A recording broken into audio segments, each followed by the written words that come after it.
पतिं सुरगुरुं वन्दे जगत्कारणं वन्दे पन्नगभूषणं मृगधरं वन्दे पशूनां पतिं वन्दे सूर्यशशाङ्कवरिनयनं वन्दे मुकुन्दप्रियं वन्दे भक्तजनाश्रयं च वरदं वन्दे शिवं शङ्करम् ॐ मृत्युञ्जयाय रुद्राय नीलकण्ठाय शम्भवे अमृतेशाय शर्वाय महादेवाय ते नमः।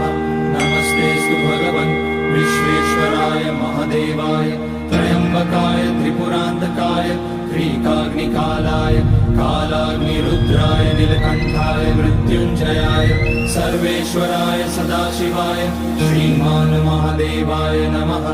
ॐ नमः शम्भवाय च मयोभवाय च नमः शङ्कराय च मयस्कराय च नमः शिवाय च शिवतराय च ॐ त्र्यम्बकं यजामहे सुगन्धिं पुष्टिवर्धनम् उर्वारुकमिव बन्धनान् मृत्योर्मुक्ष्यमामृतात् नागेन्द्रहाराय त्रिलोचनाय भस्माकराय महेश्वराय चन्द्रार्कवैश्वानरलोचनाय तस्मैवकाराय नमः शिवाय यज्ञस्वरूपाय जटाधराय पिनाकहस्ताय सनातनाय दिव्याय देवाय दिगम्बराय तस्मैयकाराय नमः शिवाय पञ्चाक्षरमिदं पुण्यं यः पठेत् शिवसन्निधौ शिवलोकमवाप्नोति शिवेन सह मोदते।